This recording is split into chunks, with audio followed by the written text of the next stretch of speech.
Oke. Nah, salawat berangkaikan salam kita sampaikan ke haribaan Nabi besar Muhammad Sallallahu Alaihi Wasallam dengan memperbanyak salawat kepada beliau, mengucapkan Allahumma sholli wa sallim wa barik alaih. Mudah-mudahan kelak kita yang hadir di sini dan seluruh umat Islam yang ada di dunia ini mendapatkan syafaat beliau, ya. Dan tak berapa lama lagi nanti Bapak Ibu semuanya insya Allah akan lebih dekat kepada Rasulullah di kota Madinah, ya.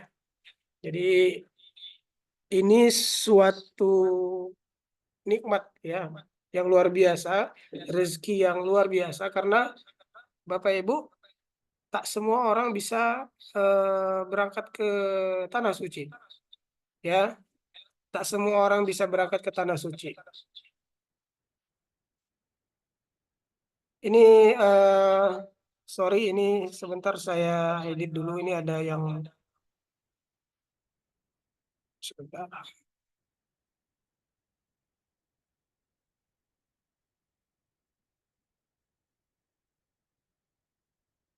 Oke, baik. Bapak Ibu semua, ayah bunda, abang kakak yang insya Allah berangkat nanti tanggal 12 November 2024. Saat ini persiapan kita sudah hampir final, ya Bapak Ibu. Sudah hampir final terkait keberangkatan kita di tanggal 12 November nanti.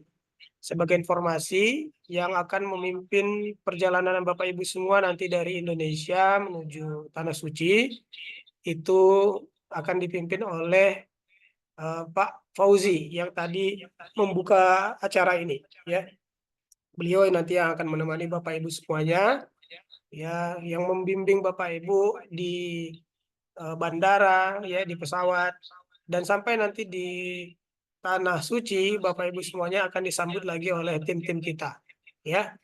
Jadi nanti ada beberapa orang yang akan mendampingi Bapak Ibu semuanya, tapi yang 24 jam nanti menemani Bapak Ibu semuanya nanti ada 2 orang, ya. Salah satunya yang bisa kami sebutkan hari ini namanya adalah Pak Fauzi, ya. Atau mungkin sebagian dari kita mengenalnya dengan Ustadz Fauzi. Baik Bapak Ibu, di pertemuan kita hari ini, mungkin 1 hingga 2 jam ke depan, kita akan membahas tentang materi yang seperti Bapak Ibu sudah lihat di layar. Kelihatan tidak layarnya?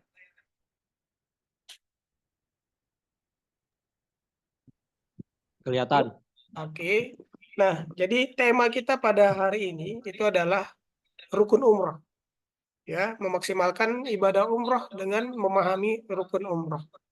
Nah, ini penting ya Bapak Ibu semua, karena ini puncak dari perjalanan nanti Bapak Ibu semuanya ke Tanah Suci. Bapak Ibu di sini sudah mengeluarkan uang puluhan juta. Tujuan utamanya adalah ini. Ya, tujuan utamanya adalah melaksanakan rukun umrohnya sendiri. Kalau misalnya jalan ke eh, Jabal Uhud, jalan ke Jabal Rahmah, itu adalah pemanis dari perjalanan ini. Tujuan utamanya adalah ini. Makanya kami sangat concern, ya, kepada setiap jamaah yang berangkat ke Tanah Suci. Titik poin yang kita utamakan, kita bahas pertama kali adalah ini, dan kami berharap semua Bapak Ibu semuanya bisa mempelajari, ya. Kenapa kami katakan seperti itu? Karena begini Bapak Ibu, ibadah umroh ini bukanlah ibadah seperti sholat yang setiap hari 5 waktu kita kerjakan. Ya, mungkin karena sudah 5 kali sehari kita kerjakan, kita sudah hafal di luar kepala, mulai dari tata caranya, doa-doanya, semua kita sudah hafal. Tapi kalau umroh Bapak Ibu, sekalipun dia pemilik travel, ya, itu dia harus mengulang-ulang terkait ilmu ini. Kenapa? Karena bisa saja lupa, gitu ya. Karena sehebat-hebatnya orang pun paling hebat bisa berangkat sebulan, ya, kalau dia bawa jamaah itu sebulan 2 kali, itu paling hebat. Nggak ada bisa sebulan sekali, karena perjalanan perjalanan umroh itu rata-rata 9 sampai 12 hari, 13 hari, atau ada yang 16 hari. Jadi eh, kita harus memahami betul di bagian ini. Nah, Terkait materi ini Bapak Ibu, nanti setelah acara kita akan share materi ini di grup juga, ya. Nah, tapi tentu materi ini tidak selengkap dengan apa yang kita jelaskan. Nah, makanya Bapak Ibu di kesempatan penjelasan ini kami berharap untuk fokus ya 1 hingga 2 jam ke depan mendengarkan. Nanti bagi Bapak Ibu yang punya pertanyaan boleh nanti di sesi akhir kita tanya jawab.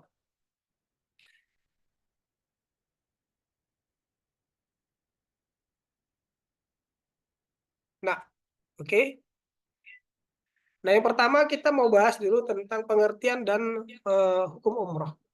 Nah, sebelum kita mulai ke sini, eh, coba deh Bapak Ibu pikirkan, ada berapa miliar umat Islam di Indonesia, di dunia ini. Ya, ada hampir 260 juta umat Muslim di Indonesia. Dan yang bisa berangkat ke Tanah Suci itu salah satunya adalah Bapak Ibu semuanya. Ya, banyak nggak orang kaya? Oh, banyak sekali Bapak Ibu. Tapi apakah mereka bisa berangkat ke Tanah Suci? Belum tentu. Nah, Bapak Ibu mungkin salah satu di antara mereka yang kaya ataupun mungkin salah satu di antara mereka yang memang nggak punya uang. Tapi kenapa bisa berangkat ke Tanah Suci? Nah, kita Bapak Ibu bisa berangkat ke Tanah Suci bukan karena kita hebat, bukan karena Bapak Ibu adalah pejabat, bukan karena Bapak Ibu mungkin saudaranya presiden, bukan. Bukan karena Bapak Ibu semuanya punya uang, atau bukan karena Bapak Ibu dikasihani, tidak. Karena memang Allah yang mengundang Bapak Ibu semuanya ke Tanah Suci. Nah, ngapain ke Tanah Suci? Nah, berdasarkan pengertian yang akan kita bahas ini, ya, secara bahasa umroh itu artinya adalah ziarah. Ya, ziarah itu jangan dimaknai datang ke kuburan, habis itu berziarah, bukan itu. Ziarah itu dalam bahasa Arab artinya apa ya? Jalan-jalan ya, mengunjungi. Nah, tapi secara istilah umroh itu secara istilah maknanya adalah berziarah ke Ka'bah dengan tata cara tertentu, yakni melakukan ihram, tawaf, sa'i dan tahallul. Nah, itu yang disebut dengan umroh. Ya. Kemudian apa itu hukum hukum dari umroh? Ya, mayoritas ulama atau jumhur ulama itu mengatakan bahwa hukum umroh itu adalah wajib bagi yang mampu. Nah, itu mayoritas. Kalau dikatakan jumhur ulama berarti termasuklah di situ Imam Syafi'i yang mungkin bermazhab Syafi'i di sini. Imam Hanbali, Imam Hanafi, ya kan? Dan imam yang lainnya jumhur ulama. Mayoritas mereka mengatakan bahwasanya umroh itu wajib.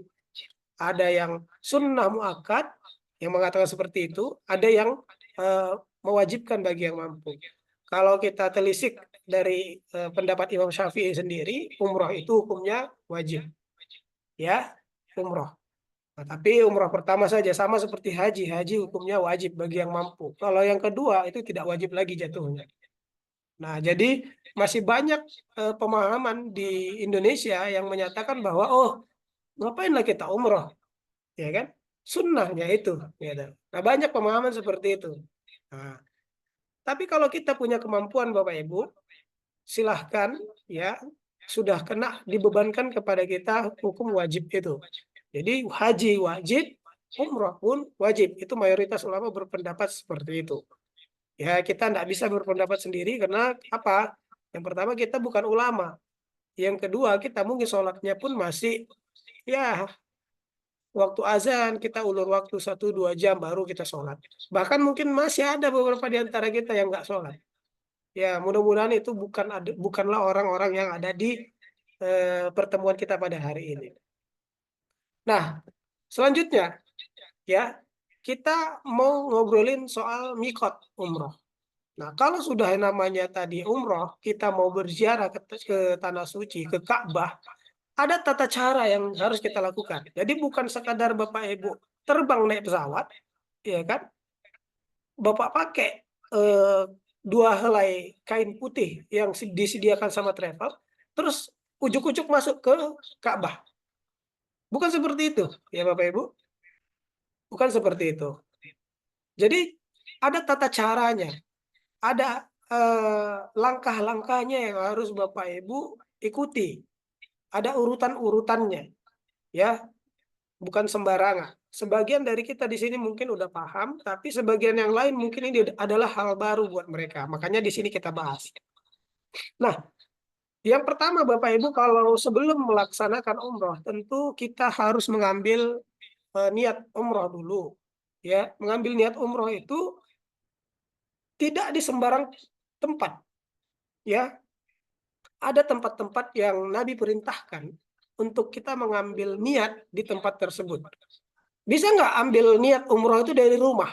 Nggak bisa, karena rumah kita bukan tempat mikot. Bisa nggak kita bermikotnya di Jeddah? Ya, kalau berdasarkan hadis-hadis sahih yang ada, Jeddah bukanlah tempat mikot. Nah, sebagaimana yang sering dilakukan oleh orang Indonesia, Jeddah dibuat sebagai tempat mikot. Tapi kita Bapak Ibu sudah bayar puluhan juta, ya sangat sayang sekali kalau kita mengerjakan sesuatu yang tidak ada dalilnya di dalam itu, tak ada perintahnya di dalam itu dari Nabi. Nah, jadi kita akan ikuti apa yang Nabi perintahkan. Ya, jadi kita sepakat di sini ya Bapak Ibu. Nah, sekarang sebelum kita lebih jauh membahas soal ihram ya, tata cara selanjutnya, kita mau gambarkan ya, mau share kepada Bapak Ibu semuanya tentang mikot ini. Mikot ini ada dua Bapak Ibu, mikot zamani ya, mikot waktu namanya, dan juga mikot makani. Nah, kalau mikot zamani adalah titik di mana kita bisa melaksanakan proses baik haji maupun umroh. Kalau mikot zamani haji itu hanya ada di bulan haji, ya, hanya di bulan Zulhijjah saja. Jadi kalau Bapak Ibu misalnya mau melaksanakan haji, itu nggak bisa di bulan selain bulan Zulhijjah. Misal bulan Ramadan mau haji itu nggak bisa. Nah itu namanya mikot zamani. Kalau mikot zamaninya umroh itu panjang, di luar dari bulan Zulhijjah itu boleh umroh. Ya, sepanjang kurang lebih 11 bulan Bapak Ibu boleh melaksanakan umroh. Ya, nah itu mikot zamani. Tapi mikot zamani ini bukan tempat menjatuhkan niat. Tempat menjatuhkan niat ada di mikot yamani, mikot makani namanya. Makani itu artinya tempat. Ya, mikot tempat makani. Nah, yang mau kita share ke Bapak Ibu semua sekarang, yang ada di slide Bapak Ibu semuanya ini adalah mikot makani. Tempat-tempat di mana Bapak Ibu semuanya itu bisa menjatuhkan niat. Nah, yang pertama nanti ini yang akan Bapak Ibu jalani namanya Zulhulaifah atau Bir Ali. Ini tempatnya di Madinah ya. Jadi kalau orang-orang Madinah mau melaksanakan umroh ke Ka'bah, mereka ambil niat mikotnya itu di Zulhulaifah atau Bir Ali. Nah, ini Bapak Ibu bisa lihat ya. Ini yang sebelah kiri yang ada orang-orang berdiri itu namanya Bir Ali. Bir Ali ini luas Bapak Ibu. Ya, lokasinya kalau dari hotel Bapak Ibu nanti di Madinah itu kurang lebih sekitar 15 menit naik bus. Nah, kalau mau mikot nanti di Bir Ali, kami himbau kepada Bapak Ibu semuanya patuhi arahan-arahan dari tour leader dan mutawif. Karena ini sangat luas dan sering orang tersesat di sini. Nah, jadi nanti Bapak Ibu silahkan ya. Yang berangkat dari sini nanti mungkin beda-beda warna Bapak Ibu. Baik itu warna rambut, warna kulit, warna baju ya. Tapi Bapak Ibu harus ingat ya, di sini semuanya satu tujuan. Ya, satu tujuan. Apa tujuannya? Mengharapkan ampunan dan keridhaan dari Allah Subhanahu wa taala. Jadi nggak usah nanti Bapak Ibu lihat, ih rambutnya ubanan, ih dia udah tua, ih masih anak kecil. Ada nggak pahalanya anak kecil? Nggak usah dipertanyakan yang seperti itu. Fokuslah pada ibadahnya dan menjaga kekeluargaan di grup kita ini. Oke? Nah itu mikot di Zulhulaifah, Bir Ali. Nah, jadi Bapak Ibu semua nanti ingat-ingat. Kalau nanti mau mikot, Bapak Ibu nanti ke Bir Ali. Nah, yang lainnya ini, yang pertama ini Zatu Irkin namanya. Ini tempat mikot juga. Sayangnya nggak ada fotonya, jadi saya buat fotonya seperti ini aja Bapak Ibu. Nah, Zatu Irkin ini tempat mikot orang-orang yang, maaf saya belum edit ini. Ini orang-orang yang berasal dari kota Irak. Jadi dari negara Irak kalau mau mikot mereka berhenti di sini, Zatu Irkin namanya. Nah, kemudian ini ada namanya Al-Zuhfah. Al-Juhfah ini tempat mikot orang-orang yang datang dari negeri Syam. Ya. Kemudian ada Qarnul Manazil. Qarnul Manazil ini eh, tempat mikot orang-orang yang datang dari negeri-negeri timur. Ya, seperti Irak pun bisa lewat sini. Dari Iran, dari Pakistan, dari negara Yaman, itu mereka kalau mau masuk ke kota Mekah, mereka berhenti di sini. Kemudian ini Yalamlam. Ya, Yalamlam ini mungkin familiar bagi jamaah Indonesia karena orang yang terbang dari Indonesia akan melalui titik ini. Biasanya di pesawat nanti diingatkan Bapak Ibu, 1 jam dari sekarang kita akan melalui Yalamlam, persiapkan diri untuk mengambil mikot.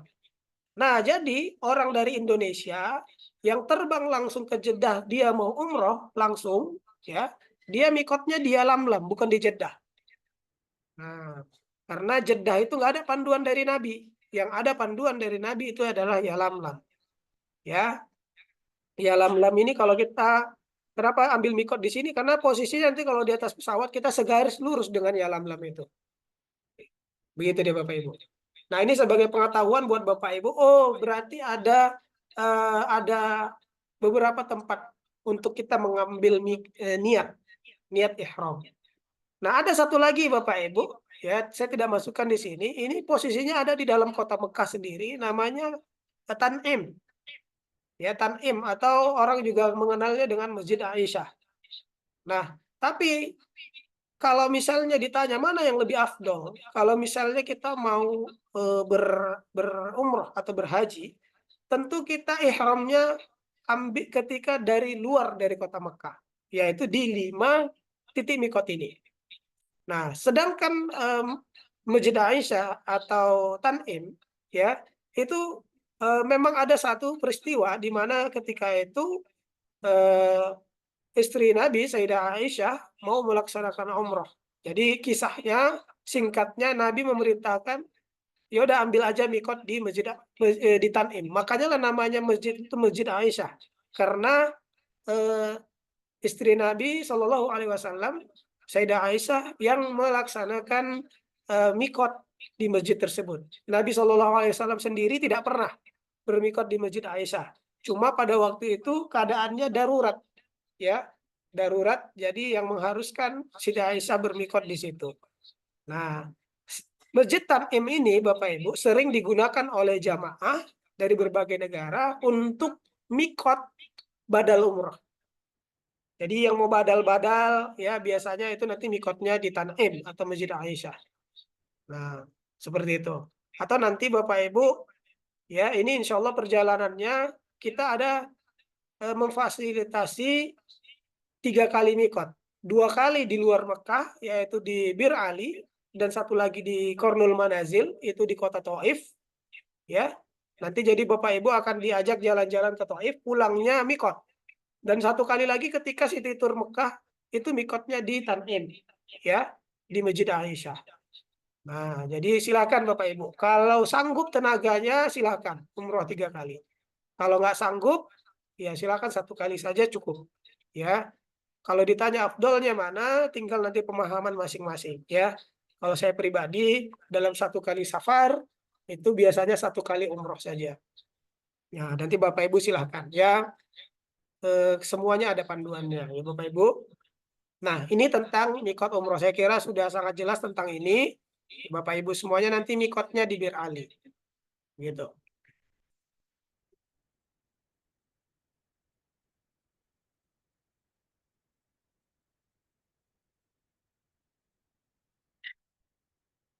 Kemudian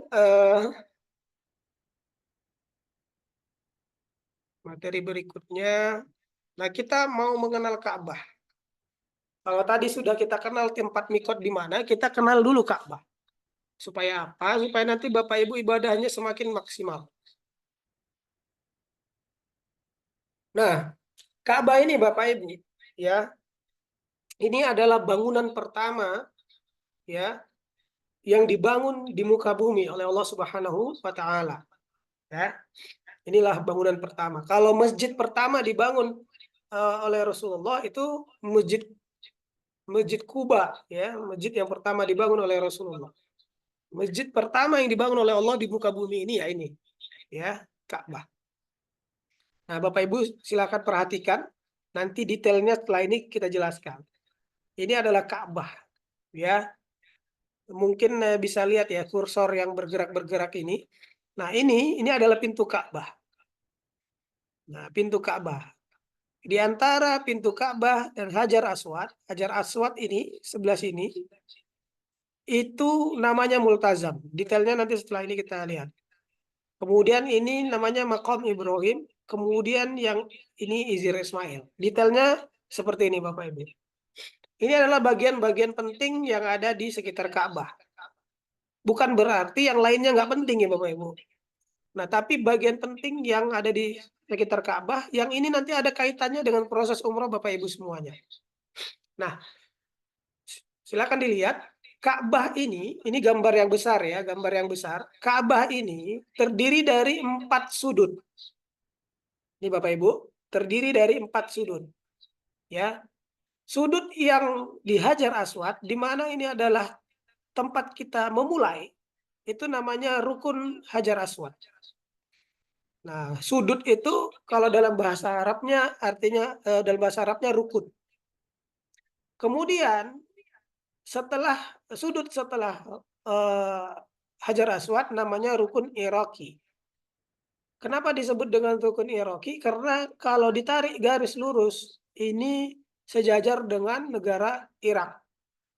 Kemudian sudut setelahnya itu namanya Rukun Syam. Kalau ditarik garis lurus dia setara sejajar dengan rukun negara Syam. Begitu juga dengan rukun Yamani. Dia sejajar dengan negara Yaman. Nah, kemudian di sini yang melengkung ini, Bapak Ibu, yang melengkung ini adalah Hijr namanya. Nama aslinya itu Hijr, bukan Hijr Ismail. Tapi tidak tahu sekarang memang semakin berkembang namanya disebut orang, bahkan mungkin sudah ratusan tahun ya, ini dikenal dengan Hijr Ismail. Apa itu Hijr Ismail, Bapak Ibu? Hijr Ismail ini sebenarnya bagian dari Ka'bah. Ya, Hijr Ismail itu sama dengan Ka'bah. Ka'bah yang kita lihat sekarang itu adalah Ka'bah yang sudah melalui beberapa tahap proses pembangunan. Ka'bah yang asli itu ya panjangnya mulai dari Hajar Aswad sampai dengan bagian terluar dari Hijr Ismail ini. Jadi Hijr Ismail itu adalah bagian dari Ka'bah. Makanya barang siapa yang sholat di dalam Hijr Ismail ini, itu sama dengan dia sholat di dalam Ka'bah. Karena Hijr Ismail ini adalah Ka'bah. Nah, kemudian sholat di dalam Hijr Ismail boleh menghadap kemana saja. Jadi Bapak Ibu siapa tahu nanti ketika umroh, Bapak Ibu Allah mudahkan bisa masuk ke dalam Hijr Ismail. Silakan sholat, menghadap mana saja boleh. Nggak mesti menghadap dinding Ka'bah. Menghadap dinding yang melengkung ini pun boleh. Yang penting di dalamnya. Kenapa? Itu merupakan bagian dari Ka'bah. Loh kok bisa begitu? Jadi dulu Bapak Ibu sejarahnya ketika masa kenabian ya bahkan mungkin sebelum kenabian ya pernah dilanda banjir, kemudian kaum Quraisy ya penduduk asli kota Mekah pada waktu itu tidak punya dana untuk membangun bentuk asli Ka'bah seperti semula. Akhirnya dibangunlah yang seperti sekarang dan sebagai batasnya Hijr Ismail ini dikasihlah tanda seperti ini. Ya. Jadi Bapak Ibu nanti kalau tawaf terus mau potong jalur misalnya, nggak sah nanti tawafnya. Jadi tawaf itu wajib melewati lengkungan ini. Ya, walaupun memang nanti tidak akan bisa juga masuk karena itu sangat dijaga ketat. Ya. Kemudian yang seperti sangkar burung ini, ya, detailnya nanti seperti pojok kiri bawah ini. Itu namanya Maqam Ibrahim. Maqam itu tempat berdiri, bukan makam. Ya, banyak orang salah paham dipikir itu makam Nabi Ibrahim. Tidak, bukan di situ makam Nabi Ibrahim. Itu makom. Makom itu tempat berdiri Nabi Ibrahim ketika dia membangun Ka'bah ini. Ya, jadi ibarat kalau sekarang mungkin ada tukang, dia mau mengukur jarak, diambilnya tempat tertinggi, berdiri dari situ untuk melihat bangunan ini udah benar atau belum. Nah, kira-kira itulah makom, ya. Nah, ini bagian-bagian penting, ya. Kenapa ini bagian penting? Nanti kita jelaskan di selanjutnya. Jadi inilah gambaran Ka'bah ya Bapak Ibu.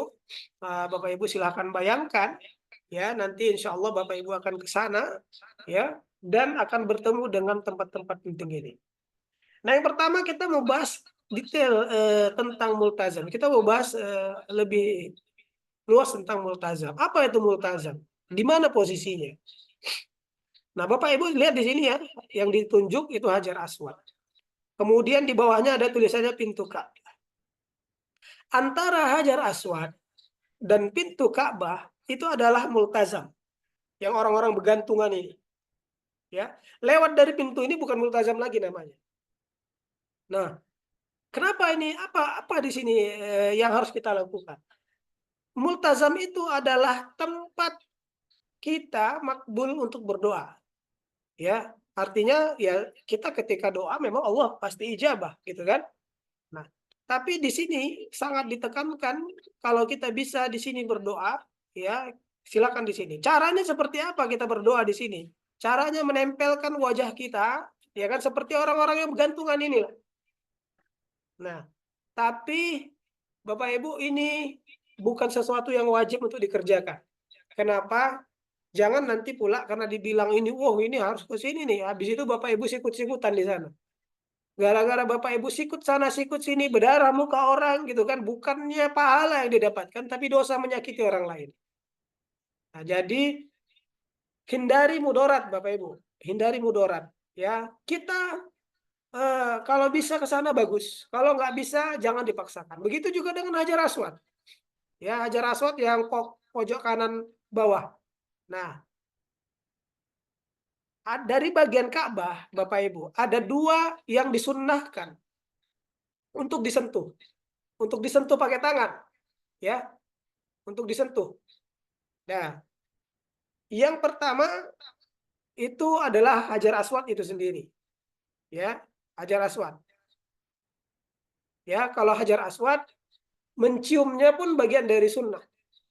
Nah, tapi ingat kata Umar ketika dia berhadapan dengan Hajar Aswad, Umar bin Khattab bilang begini, hei Hajar Aswad, kalau bukan karena Nabi yang menyentuhmu, aku nggak akan mau menyentuhmu. Artinya sebenarnya dengan menciumnya pun nggak ada faedah yang berlebih begitu.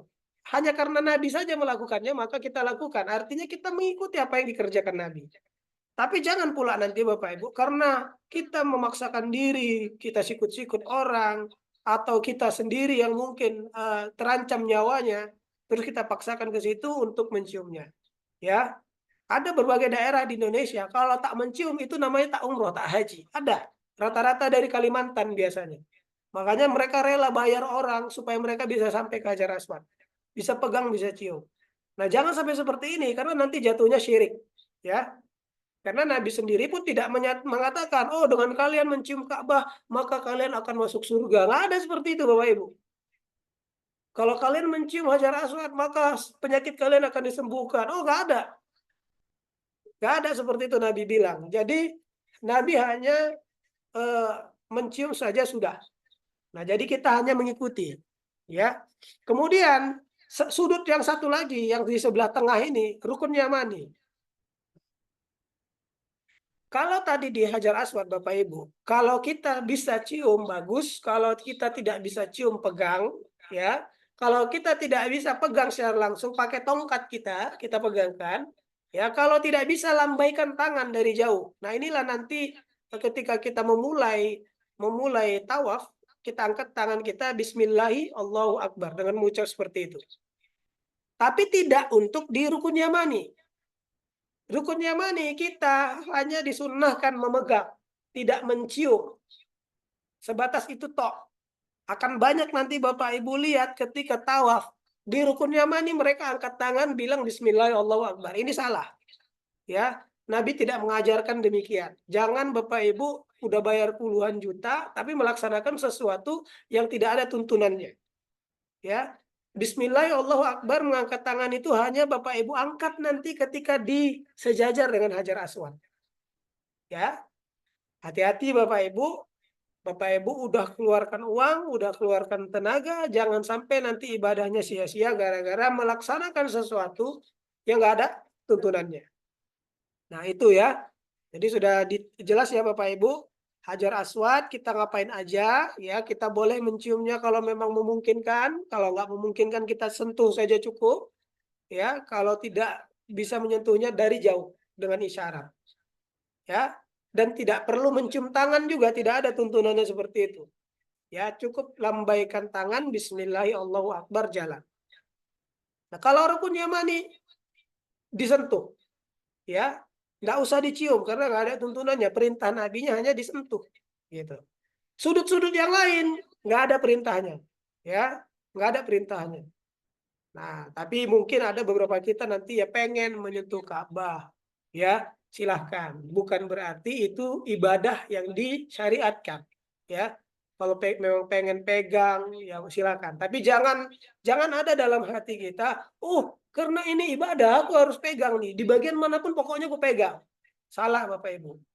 Jangan rusak ibadah Bapak Ibu dengan sesuatu yang tidak diperintahkan. Misal sholat subuh 2 rakaat. Karena pengen supaya dapat banyak pahala, aku tambahlah jadi 4 rakaat. Nggak bisa Bapak Ibu. Sudah ada tuntunannya. Nabi bilang 2 ya 2. Gitu.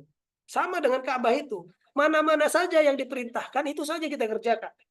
Kalau mau pegang yang lain, jangan tanamkan dalam hati itu karena ibadah. Tanamkan ya paling ya pengen pegang aja udah. Gitu. Nanti kalau diniatkan memang untuk ibadah, ada lagi mungkin orang yang ini kan Ka'bah ini kan wangi Bapak Ibu. Setiap hari itu disirami parfum. Wah, dilap-lap bajunya, ngalap berkah gitu kan. Wah, ini syirik Bapak Ibu. Bahkan ada orang Indonesia tuh pernah yang diguntingnya lah sarung Ka'bah itu dibawanya pulang. Ada pula lah yang membawa zam-zam dikeliling-kelilingkannya diputar Ka'bah, dibilangnya, wah supaya inilah, supaya itu, gitu kan. Hati-hati Bapak Ibu. Ya, itu tidak ada dalilnya. Kalau yang tidak ada tuntunannya, kita hati-hati dalam mengerjakannya. Ya Bapak Ibu. Nah, artinya ini sudah kami sampaikan. Nanti kembali lagi kepada Bapak Ibu semuanya. Bahkan ada kemarin video yang viral. Tiang-tiang masjid itu disapu-sapu, dipeluk-peluk orang Indonesia itu Bapak Ibu. Ya, jadi kita jangan seperti itu ya. Ya, jangan seperti itu. Nggak ada berkah di tiang-tiang masjid itu, nggak ada. Ya, nggak ada berkahnya di situ. Selanjutnya kita sudah mengenal ini ya, bagian penting dari Ka'bah. Jadi ada multazam. Silakan Bapak Ibu kalau memang bisa nanti berdoa di situ sangat bagus. Kemudian makam Ibrahim. Nah, makam Ibrahim ini yang seperti sangkar burung ini Bapak Ibu, itu tidak ada banyak nanti Bapak Ibu akan lihat orang mencium, memeluk makam Ibrahim. Ya, itu nggak ada fadilahnya Bapak Ibu. Ya, nggak ada fadilahnya di situ. Nah, apa yang penting bagian dari makam Ibrahim? Nah, seperti yang dijelaskan di dalam Al-Quran, wattakhidhu maqama Ibrahim musholla. Ya, artinya jadikanlah tempat di makam Ibrahim atau sejajar dengannya itu tempat sholat. Jadi kita diperintahkan sholat di belakang dari makam Ibrahim ini. Ya, nanti pada saat praktik nanti akan kita jelaskan secara ini sih seperti apa sholatnya. Tapi gambarannya seperti ini Bapak Ibu. Jangan Bapak Ibu sholat mepet dengan makam Ibrahim karena habis Bapak Ibu nanti diinjak-injak. Ya, habis. Jadi di mana sholatnya? Nanti yang sejajar dengan makam Ibrahim itu di belakangnya itu nanti ada pagar-pagar. Ya, nanti mungkin akan kita tunjukkan nanti videonya. Ada pagar-pagar putih yang sepi. Nah, disitulah nanti kita sholatnya, ya di makam Ibrahim itu, di belakang sejajar dengan itu. Ya, kalau bisa dekat dengan ini bagus, karena memang diperintahkan. Tapi bukan karena makam Ibrahimnya yang punya fadilah, tidak, karena memang kita Allah perintahkan untuk itu. Nah, kalau nggak bisa karena mudaratnya banyak, mundur. Karena pernah kejadian Bapak Ibu, sholat orang-orang India sholat di situ, akhirnya dipijak-pijak, berdarah kepalanya, ya kan? Nah, jadi gara-gara sholat di situ berdarah kepalanya tak bisa dilanjutkannya lagi sa'i tahallul. Nah, jadi sholatnya di belakang makam Ibrahim. Nah, sholatnya nanti 2 rakaat, ya, tidak boleh lebih dari 2 rakaat karena perintahnya cuma 2 rakaat, ya. Di rakaat pertama disunahkan setelah membaca Al-Fatihah membaca surah Al-Kafirun. Ya, silakan Bapak Ibu catat, ya. Di buku panduan pun mungkin ada, ya. Di rakaat pertama setelah surah Al-Fatihah kita diperintahkan disunahkan baca surah Al-Kafirun. Itu di rakaat pertama. Di rakaat kedua setelah Al-Fatihah kita disunahkan membaca suratul Ikhlas. Ya. Jadi itu sunnahnya. Setelah itu Bapak Ibu silahkan berdoa. Ya, doa apa saja yang Bapak Ibu yakini, ya, insya Allah Allah kabulkan, ya. Nah itu dia terkait makom Ibrahim. Ya, seperti itu ya. Multazam sudah, makom Ibrahim sudah, rukun Yamani sudah, kemudian, oh ini kebalik-balik ini ya. Afwan ya Bapak Ibu, nanti saya perbaiki, ini kebalik-balik. Rukun Yamani ini, yang putih ini Hajar Aswad, saya belum ganti. Nanti saya ganti ya Bapak Ibu, afwan ini mohon maaf. Oke. Jadi yang jelas yang putih ini yang ada gambar orang pakai jubah ini adalah Hajar Aswad. Nah, saya ulangi ya supaya nggak salah karena keterangan di bawahnya salah nih. Kemudian yang rukun Yamani yang ini, yang ada yang tengah itu rukun Yamani. Yang seperti bolongan sudut Ka'bah itu rukun Yamani. Nah, selanjutnya Bapak Ibu kita masuk ke rukun umroh. Nah, rukun umroh itu ada 4 Bapak Ibu. Mudah diingat. Yang pertama ihram, ya. Yang kedua tawaf, yang ketiga sa'i, yang keempat tahallul. Nah, dan 1 2 3 4 ini wajib dilaksanakan berurutan. Jadi Bapak Ibu, aduh, kayaknya lebih enak ini sa'i dulu lah gitu. Bisa nggak? Nggak bisa Bapak Ibu. Jadi semuanya harus berurutan. Mulai dari ihram, tawaf, sa'i, dan tahallul. Nah, ihram itu apa Bapak Ibu? Ya, ihram itu secara bahasa berarti dia masuk pada sesuatu yang diharamkan. Ihram itu asal katanya dari kata haram, ya. Jadi mengharamkan sesuatu yang dihalalkan buat kita. Ya, ihram itu bukan pakaian yang 2 helai itu yang dimaksud dengan ihram, tidak. Ya, jadi ihram itu seakan-akan orang yang berihram itu mengharamkan atas dirinya nikah. Nikah kan nggak boleh ketika ihram. Nanti di bagian akhir akan kita jelaskan hal-hal yang membatalkan ihram. Nikah, pakai wewangian, ya, kemudian pakai pakaian berjahit, itu membatalkan ihram. Jadi kalau kita sudah menjatuhkan niat labbaik Allahumma umrotan atau labbaik ke umrotan, maka yang dihalalkan jadi haram buat kita. Kalau kita kerjakan dengan sengaja, maka kita bisa batal ihramnya, kita bisa kena dam dan jadi berdosa. Nah, jadi Bapak Ibu jangan bermain-main dengan ihram. Kalau memang kira-kira misalnya begini, kayaknya aku nggak yakin lah ini mau melaksanakan umroh di hari pertama ini gitu kan. Tapi Bapak Ibu mencoba-coba untuk ikut mikot ihram. Bapak Ibu wajib tuntaskan itu. Kalau tidak, Bapak Ibu kena dam. Damnya 1 ekor kambing, ya. Dan tentunya berpotensi juga untuk berdosa karena kita bermain-main dalam urusan agama, ya. Ihram secara istilah adalah niat masuk pada haji atau umroh. Jadi Bapak Ibu kalau misalnya udah pakai baju 2 helai tadi, pakai pakai apa ya? Apa sih namanya itu pakaian ihram itu? Bukan berarti Bapak Ibu sudah berihram, belum. Ya. Kapan Bapak Ibu dinyatakan berihram setelah melafazkan niat. Itu baru masuk larangan-larangan ihram itu. Ya. Nah, seperti dijelaskan di poin ketiga ini, ihram itu bukanlah memakai kain ihram. Nah, ihram yang dimaksud adalah niat, ya, masuk dalam manasik atau nusuk ketika haji dan umrah. Nah, Kemudian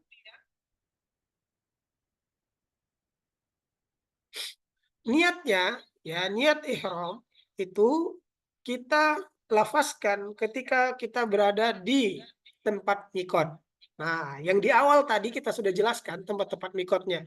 Bapak Ibu semuanya nanti akan bermikot di Bir Ali, ya karena Bapak Ibu semua nanti insya Allah pertama kunjungannya itu adalah ke kota suci Madinah dulu, ya.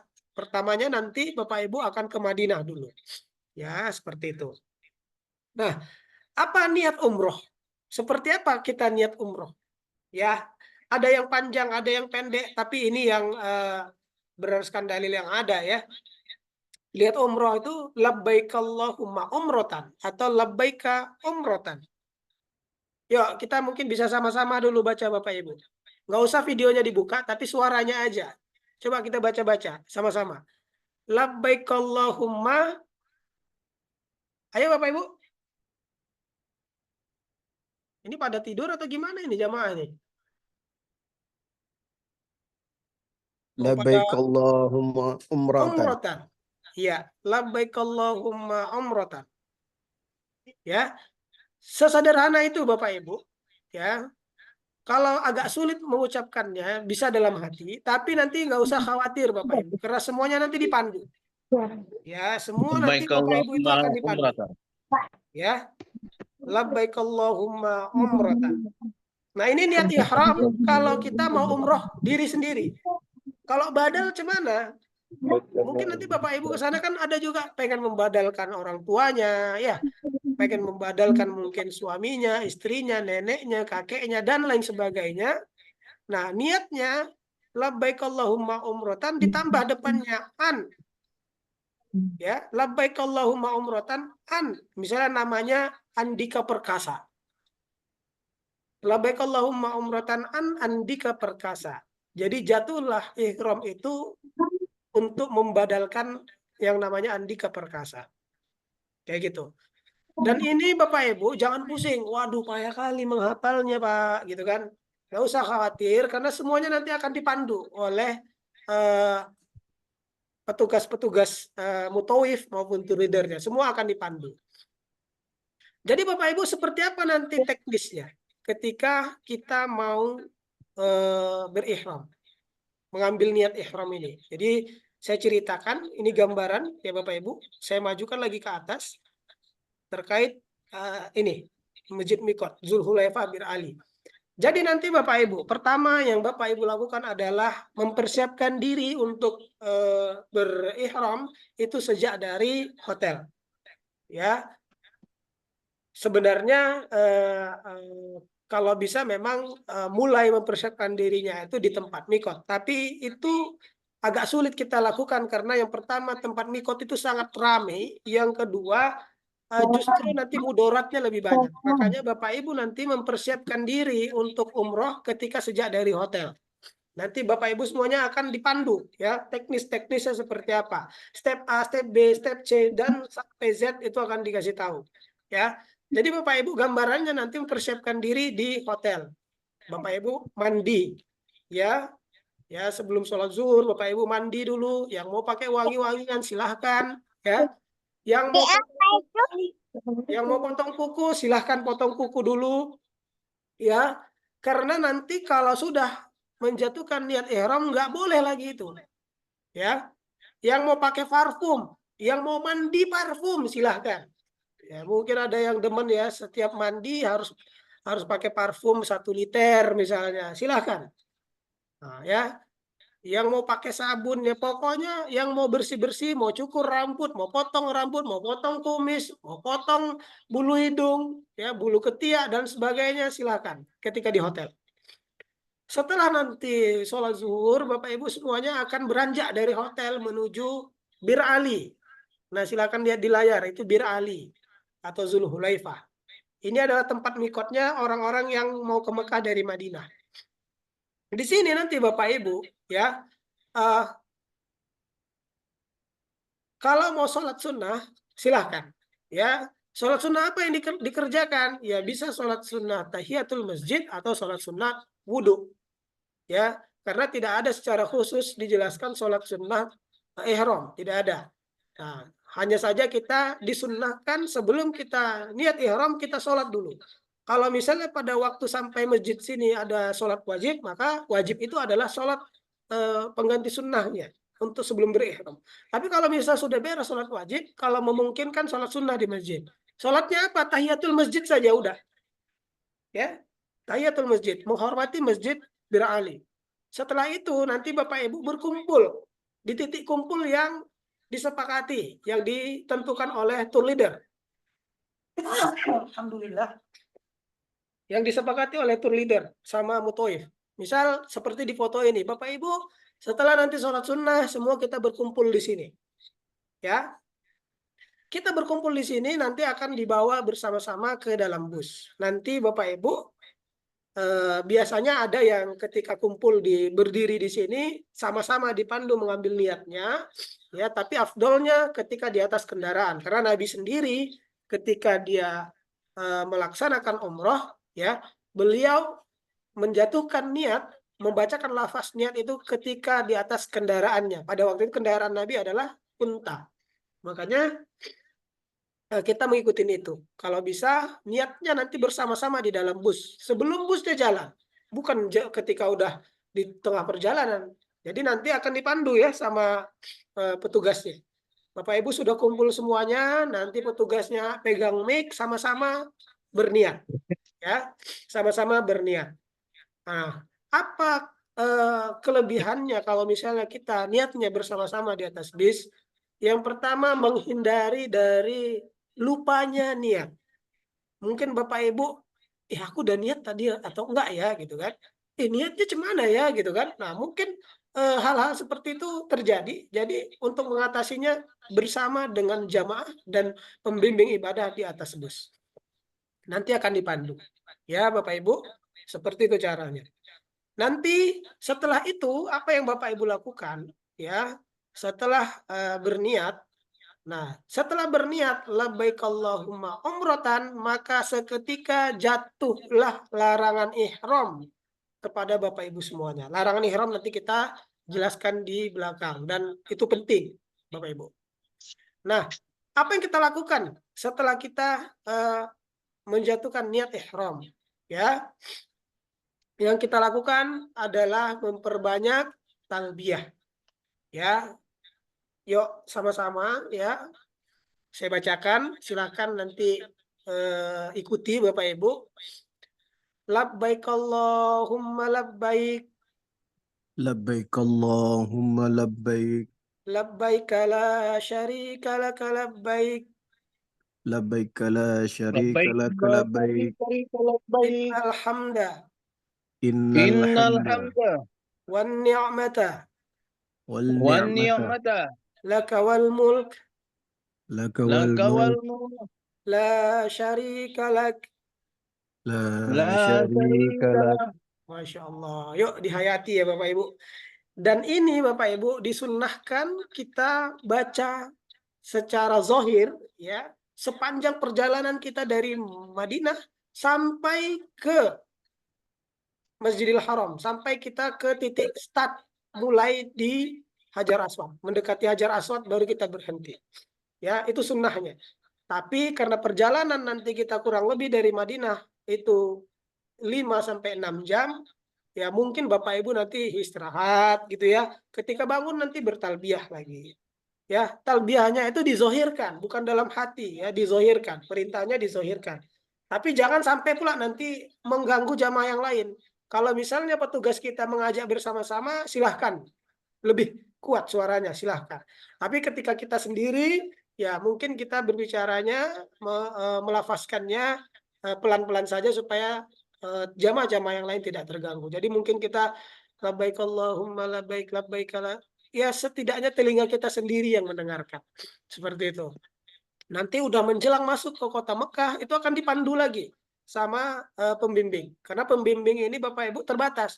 Kalau dipandunya nanti mulai dari Madinah sampai Mekah, habis itu tak ada lagi suaranya kan, tak bisa lagi dia membimbing Bapak Ibu semuanya. Makanya nanti dia akan pembimbing kita akan memandu Bapak Ibu secara berkala. Ya, Nanti dipandu sekali, 2 kali, 3 kali, pembimbingnya istirahat, silakan lanjutkan. Nah, seperti itu. Jadi itu yang harus dilakukan. Dan setelah itu hindari ya berkata-kata yang tidak ada faedahnya, menceritakan orang lain, ya, berghibah, ya, menceritakan urusan dunia yang nggak penting untuk urusan akhirat kita, gitu kan? Nggak usah diceritain, ya. Perbanyak zikir, ya.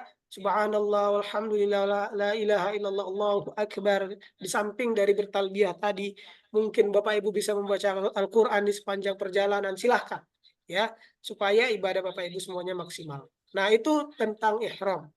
Nah, Bapak Ibu, ihram buat perempuan pakaiannya seperti apa yang dipakai. Misalnya Bapak Ibu-ibu sudah pakai mukena, ya silakan pakai itu pun untuk bertawaf nanti boleh. Ya, mungkin nanti dari travel ada menyediakan mukena, mau pakai itu nanti bertawaf boleh. Khusus laki-laki hanya 2 helai itu saja Bapak Ibu. Ya, celana dalam nggak boleh pakai. Singlet, celana celana dalam itu nggak boleh dipakai. Kemudian Bapak Ibu nanti ya ada yang banyak juga yang salah paham. Ketika dia baru pakai, dia membuka lengannya, bagian lengannya. Bagian lengan itu hanya dibuka ketika Bapak Ibu tawaf. Bapak-bapak tawaf. Kalau ibu-ibu kan nggak buka ya.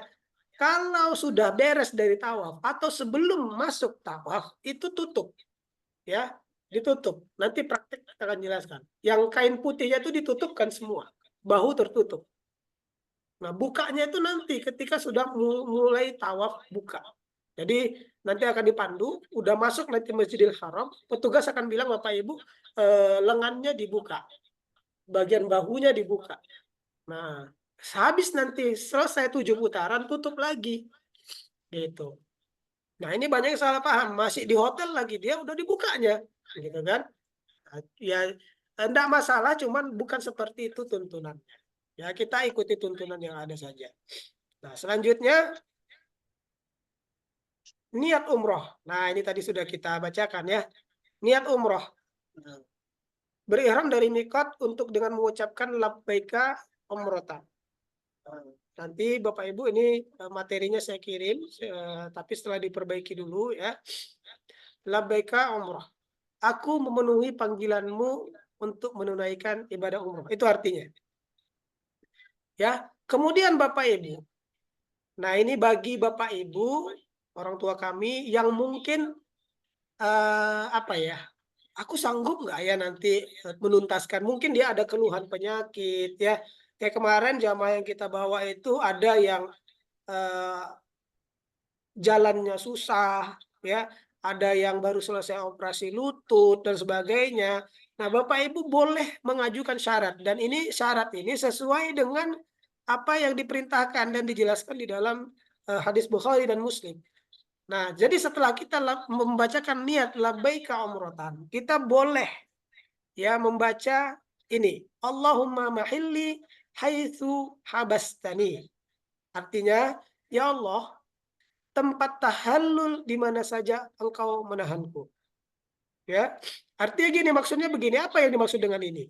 Maksudnya begini Bapak Ibu, misal ketika nanti habis tawaf, ya ada beberapa di antara jamaah nggak sanggup lagi dia untuk melanjutkan sa'i tahallul, maka di mana dia berakhir, itulah dia tempat tahallulnya. Artinya dia tidak punya kewajiban lagi untuk uh, menyelesaikan proses sa'i dan tahallulnya. Misal dia di setelah tawaf ke-7 pingsan, ya maka kalau dia sudah membacakan ini di awal, memberikan syarat ini, maka di tawaf ke-7 itulah tahallulnya, umrohnya sah. Umrohnya sah, nggak perlu lagi dia melanjutkan sa'i ataupun tahallul. Makanya ini diingat-ingat Pak Bu, ini penting. Kalau Bapak Ibu ada penyakit, kalau Bapak Ibu merasa nanti ketika umroh itu nggak sanggup, gitu kan? Ya kan?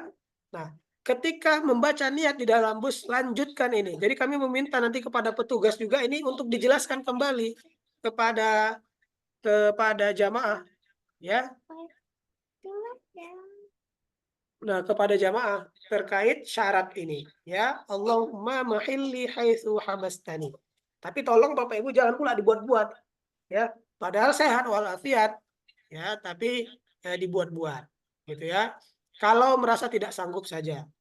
Nah, ini kenapa ada perintah seperti ini? Jadi di satu ketika ada sahabat Nabi yang mau umroh, ya, yang mau melaksanakan haji dan umroh, kemudian dia sakit. Kemudian Nabi bilang sama dia, eh, kau baca syarat ini. Nanti di mana kau berhenti, disitulah tahallulmu. Artinya berhenti dia misalnya pas sa'i putaran kedua, nggak sanggup menjalankannya lagi, berarti sahlah umrohnya. Nggak perlu dia melanjutkan yang lain. Karena disitulah dia jatuh tahallulnya. Seperti itu. Ya Bapak Ibu, ini sebagian besar jamaah yang umroh itu kadang nggak paham. Ya, jadi ini kami kasih tahu. Ya, insya Allah Islam itu mudah. Ya, tapi jangan pula lah kita sok memudah-mudahkan. Yang nggak ada tuntunannya pun kita mudah-mudahkan kadang. Ya, kemudian eh, niat umroh, kemudian sa'i. Ini saya tidak masukkan di sini sa'i, ya, penjelasan sa'inya. Kita lihat yang di sini. Setelah ihram kita masuk ke tawaf. Nah, setelah kita ihram kita masuk ke tawaf. Tawaf ini Bapak Ibu mengelilingi Ka'bah, ya, berlawanan dengan jarum jam. Titik mulanya kita memulai itu adalah titik yang sejajar dengan Hajar Aswad.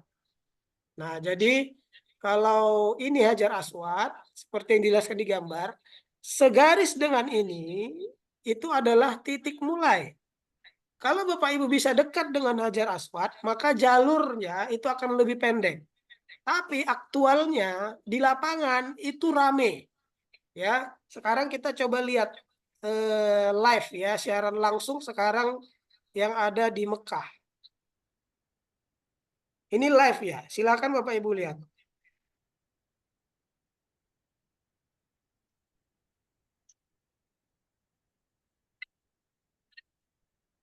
Nah, ini live ya.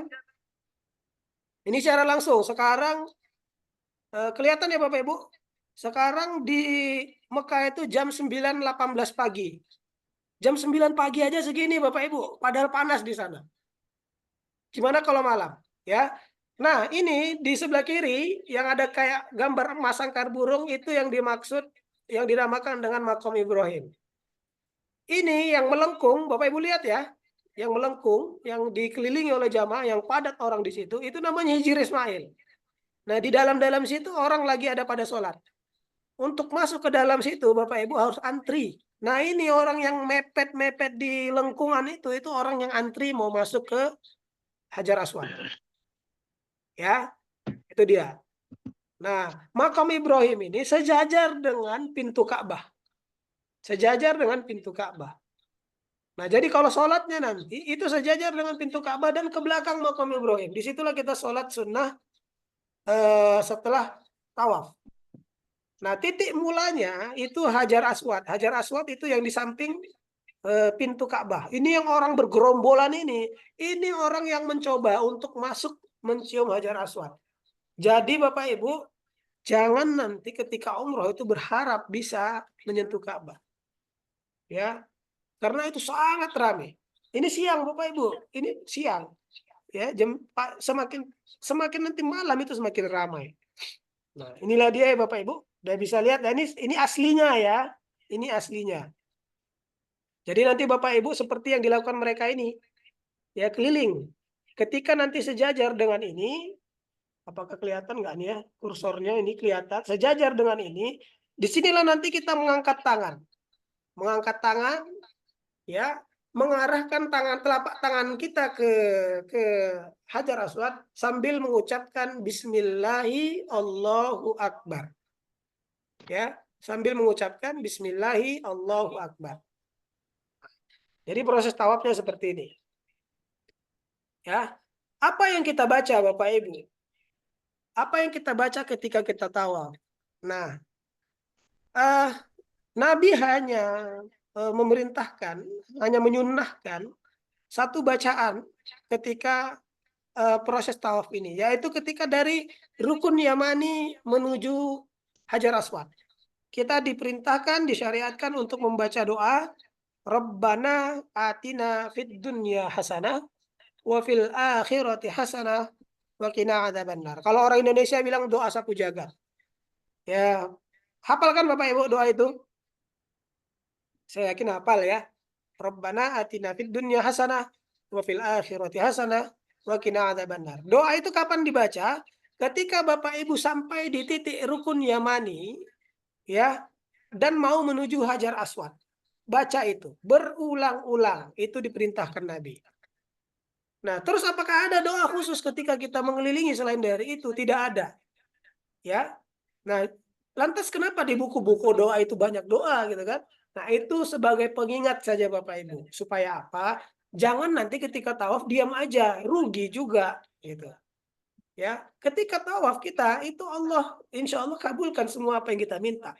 Makanya doalah seperti apa yang kita memang pengen doakan. Ya, Bapak Ibu, kalau saya biasanya Bapak Ibu di putaran pertama, ya mulai dari Hajar Aswad sampai Makom Ibrahim, saya baca zikir, Subhanallah, walhamdulillah, wala ilaha illallah, Allahu Akbar. Ketika sudah sampai Makom Ibrahim, mulailah berdoa. Saya mulai doa. Doa pertama, nanti Bapak Ibu tugasnya setelah ini mulai merangkum. Doa pertama doa apa? Ya, saya biasanya catat doa pertama untuk diri sendiri. Ya, rangkumlah itu sebanyak-banyaknya. Ya Allah berikan kesehatan, ya Allah berikan kekayaan, ya Allah lunaskan hutang dan seterusnya Bapak Ibu. Ketika sampai Rukun Yamani, berhenti doa, lanjutkan doa yang diperintahkan Nabi. Rabbana atina fid dunya hasanah wa fil akhirati hasanah wa qina adzabannar sampai Hajar Aswad. Ketika sampai Hajar Aswad, angkat tangan lagi, Bismillah ya Allahu Akbar, jalan, kemudian zikir lagi, Subhanallah, Alhamdulillah, la ilaha illallah, Allahu Akbar, sampai Makom Ibrahim, doa yang kedua. Yang kedua untuk siapa misalnya? Untuk orang tua. Ya Allah berikan kesehatan, kesembuhan, panjangkan umur, berikan ketauhidan, dan seterusnya. Doakanlah orang tua kita. Ya Allah, yang mungkin orang tua belum bisa sampai ke tanah suci, sampaikanlah mereka. Doakan semuanya Bapak Ibu. Lebih baik Bapak Ibu mempersiapkan doa yang Bapak Ibu mau doakan daripada ngikutin apa yang disampaikan oleh Ustadz nanti. Kenapa? Kenapa? Karena doa yang disampaikan oleh Ustadznya belum tentu Bapak Ibu paham. Satu, ya, belum tentu Bapak Ibu paham apa yang beliau sampaikan. Yang kedua, belum tentu juga yang dia doakan adalah yang memang Bapak Ibu butuhkan. Bapak Ibu butuhnya pengen orang tua sembuh, tapi tidak ada ustadznya mendoakan itu. Terus Bapak Ibu nggak doain orang tua gitu. Sayang Bapak Ibu. Ya, bukan berarti ketika ustadznya pun nanti baca doa, Bapak Ibu menyalah-nyalahkan ustadz. Jangan itulah doanya ustadz. Nggak bisa juga. Ya, ustadznya hanya mengingatkan. Ya, hanya mengingatkan. Alangkah baiknya Bapak Ibu bawa ke tanah suci sana doa yang memang Bapak Ibu pengen panjatkan. Nah, inilah pentingnya hari ini Bapak Ibu meeting kita di Zoom meeting ini. Supaya nanti jangan kita tanya-tanyaan, kau doa apa? Aku mau doa ini. Jangan Bapak Ibu. Persiapkan dari hari ini apa doanya. Mungkin Bapak Ibu waktu ketika mendoakan diri sendiri, ya Allah, izinkan aku supaya bisa berangkat ke tanah suci setiap tahun. Ya Allah, aku belum jelas lagi nih hajinya tak tahun kapan. Mudahkan ya Allah supaya porsinya dikasih tahun depan. Doain Bapak Ibu. Dulu di zaman-zaman dahulu Bapak Ibu semua, ya, orang-orang Arab itu untuk minta garam saja sama Allah. Bayang nggak? Saking orang itu menghambakan dirinya itu sama Allah. Saking bilangnya begini, ya Allah, aku tuh nggak sanggup apa-apa. Urusan garam aja itu aku minta samamu gitu loh. Itu orang-orang Arab dulu. Nah kita sekarang songong sekali kita gitu kan. Mau mempersiapkan doa kita sendiri, malas kita. Nah, jadi kami harapkan Bapak Ibu dari hari ini setelah meeting ini, Zoom meeting ini, Bapak Ibu catat.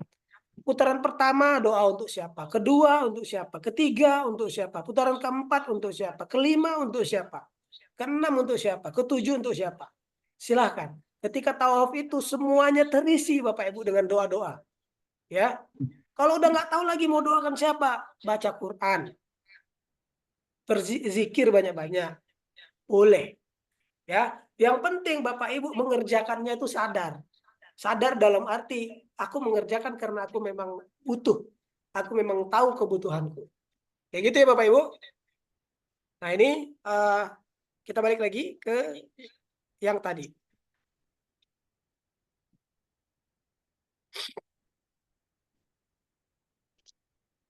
Nah ini dia. Kalau tadi realnya, kalau ini adalah gambarannya. Nah ya Bapak Ibu, itu tawaf. Tawaf 7 putaran Bapak Ibu. Tawaf 7 putaran. Kalau Bapak Ibu tawafnya di lantai atas, ya itu kurang lebih nanti Bapak Ibu tawaf saja 7 kilometer kurang lebih. Ya, tapi kalau yang di bawah itu lebih pendek. Nah, mungkin Bapak Ibu ada di antara Bapak Ibu nanti yang mungkin butuh kursi roda, ya, yang tidak sanggup jalan. Ketika di Madinah itu tolong disampaikan kepada petugas-petugasnya agar petugas kita yang menanti Bapak Ibu semua di Mekah itu bisa mempersiapkan, ya, agar bisa mempersiapkan. Nah, setelah tawaf, kita tawaf, yang kita lakukan adalah sa'i, ya. Sa'i tadi kebetulan ada videonya tadi waktu sa'i. Sa'i itu ini saya tunjukin aja ya Bapak Ibu.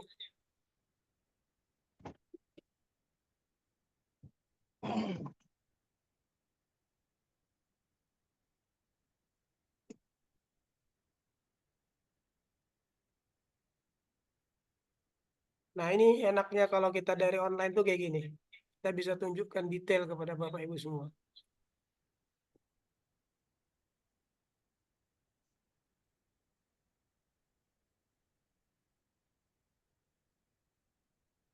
Nah ini adalah area sa'i, ya tempat sa'i.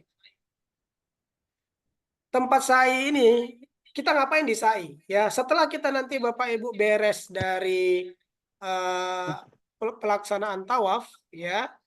Nah ini pintu masuk. Nah, kebetulan ini pas banget ini live-nya. Ini adalah pintu masuk ke area menuju sa'i. Ya, Bapak Ibu nanti sholat, setelah sholat, Bapak Ibu minum zam-zam, disunnahkan. Ya, setelah selesai tawaf 7 putaran, Bapak Ibu melakukan yang namanya sholat sunnah setelah tawaf di belakang makom Ibrahim.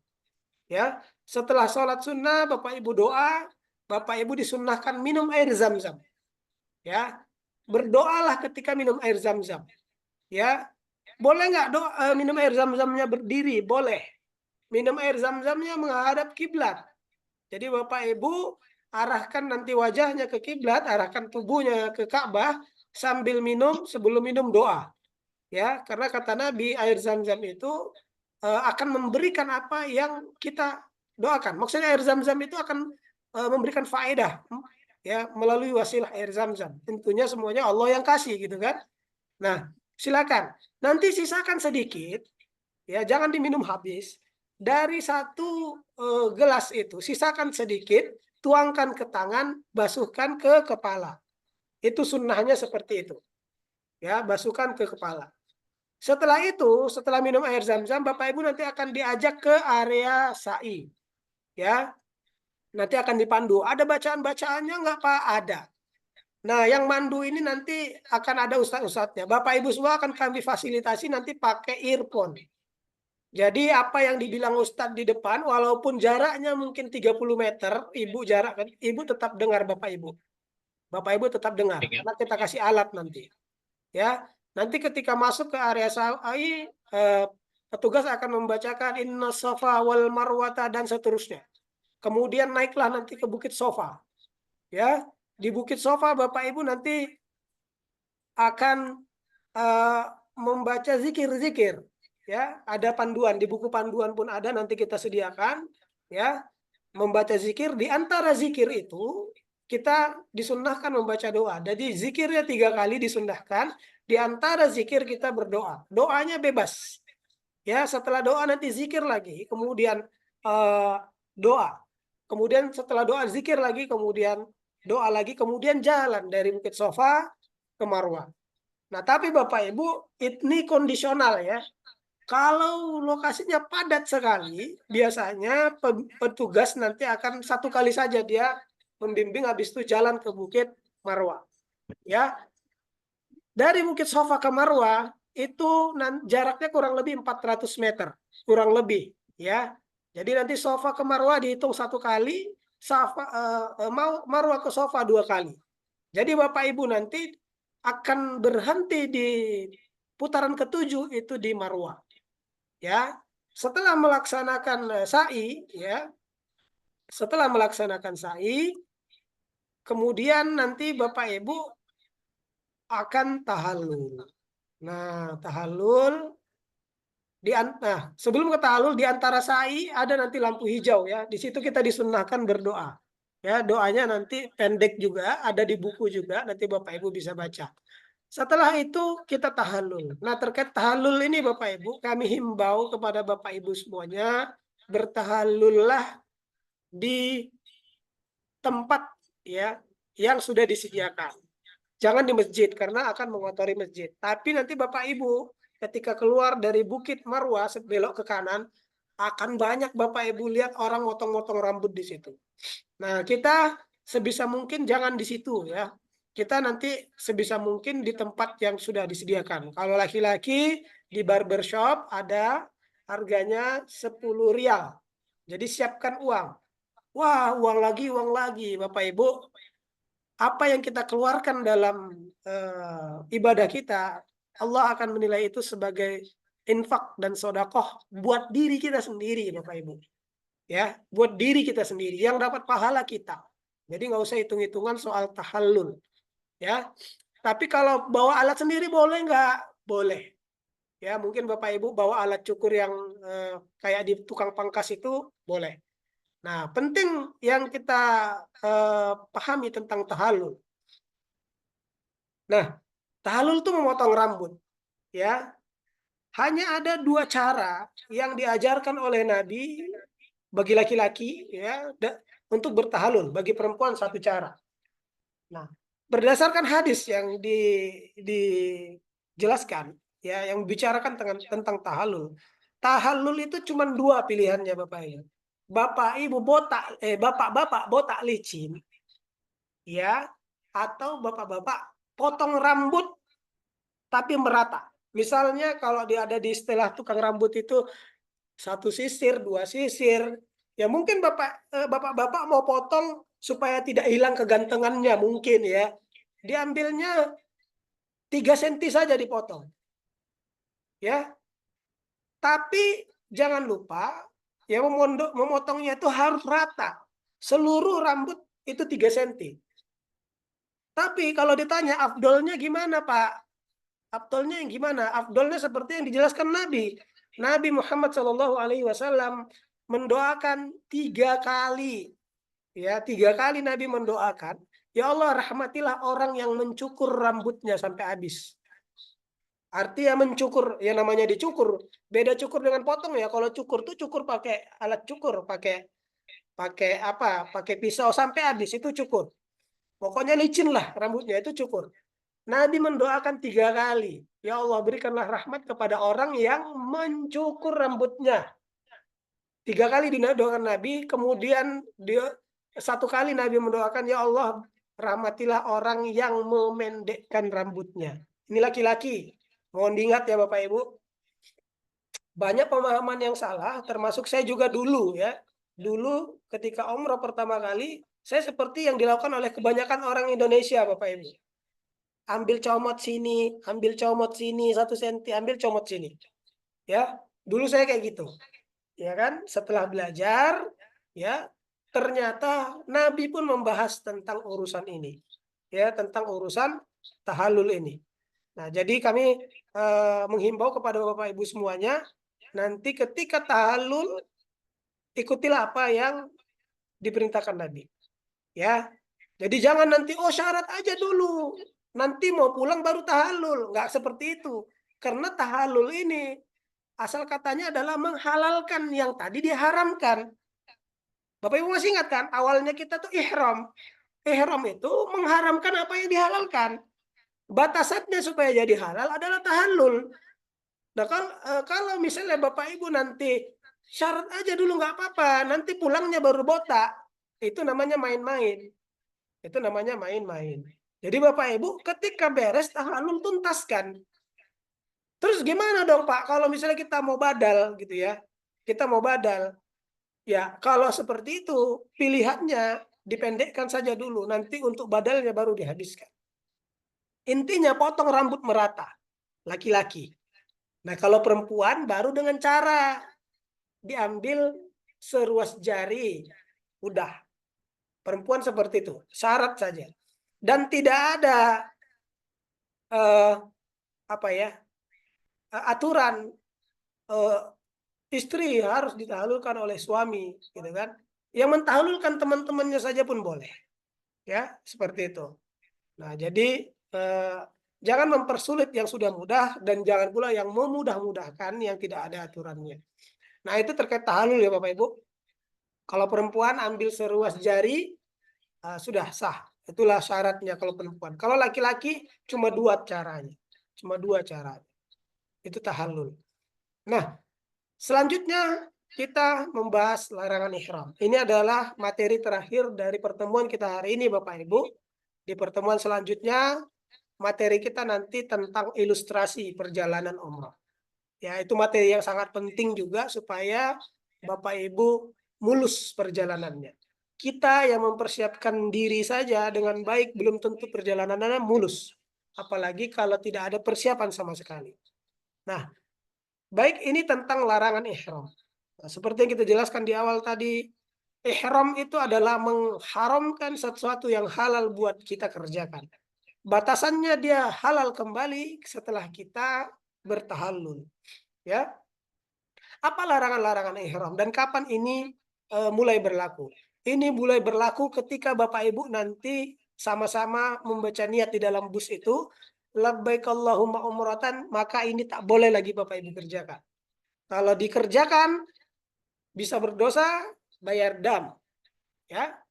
Tapi kalau tak sengaja, nah kalau tak sengaja ulama masih berbeda pendapat. Ada yang berpendapat harus tetap bayar dam, ada yang berpendapat tidak masalah. Nah, yang pertama larangan ihram itu memotong rambut dan semua bulu yang ada di seluruh tubuh. Ya, Bapak Ibu misalnya udah labbaik Allahumma umratan, udah baca niat, habis itu Bapak Ibu berkaca-kaca. Bapak-bapak lihat, waduh ada jenggot pula nih, cukurlah dikit, batal ihramnya. Ya, jadi nggak boleh. Ya, tidak boleh. Kapan bolehnya? Ketika waktu di hotel yang kita jelaskan tadi, Bapak Ibu bersiap diri, yang mau cukur kumis, yang mau potong bulu hidung, yang mau apa lagi? Mau cabut bulu ketiak, mau cabut uban, silakan. Di hotel. Yang mau macam-macam lah yang mau potong rambut itu di hotel. Ya. Kemudian memotong kuku nggak boleh. Baik kuku kaki maupun kuku tangan nggak boleh. Maupun kuku teman sebangku kita. Kalau dia jamaah umroh juga nggak boleh kita potong kan. Sama dengan dia membuat kita batalkan ihramnya dia. Kemudian menutup kepala bagi laki-laki. Nah, ini kadang-kadang ada jamaah kita nih supaya terlihat alim, dipakainya lobe waktu dia sudah ihram. Ini salah juga Bapak Ibu. Bapak-bapak, nanti kalau ada yang berangkat sama suami, ingatkan, Pak, ya kan? Memang Bapak biasa di rumah pakai lobe, tapi karena ini sudah ihram, buka ya, jangan dipakai-pakai. Ya. Nah, mungkin Bapak Ibu nanti ketika di bus kedinginan ya, karena AC di atas gitu kan, habis itu nutup kepalanya, jangan. Ya, mending tutup aja atau bilang ke supir, Pak supir tolong kecilkan AC-nya. Insya Allah dikecilkan sama Pak supir. Kemudian memakai pakaian berjahit. Ini bagi laki-laki. Kalau perempuan itu boleh, ya. Bagi laki-laki tak boleh. Terus gimana kalau misalnya pakai syal? Syal kan berjahit. Ya, syal bukanlah pakaian ihram. Ya, jadi boleh pakai tas. Tas kan berjahit. Tas bukan pakaian ihram. Pakaian ihram hanya dua helai yang kain putih itu. Memakai wewangian, parfum, sabun, sampo itu tak boleh. Bolehnya kapan? Sebelum Bapak Ibu melaksanakan ihram, berniat ihram. Terus kalau misalnya sudah ihram, ada masih wangi-wangiannya tersisa, kayak mana? Boleh nggak? Boleh. Tapi jangan ditambah lagi gitu kan? Jangan tambah lagi. Nah, terkait parfum ini Bapak Ibu, kan dilarang ya membatalkan ihram, ya kan? Memakai wangi-wangian. Kalaulah nanti ada penjual parfum di Mekah banyak tuh. Ketika dikasihnya Bapak Ibu, dia jualan. Bapak Ibu tolak. Kenapa? Kalau udah terpegang itu berarti sama dengan pakai parfum. Nempellah parfumnya di tangan itu. Kemudian itu satu. Kemudian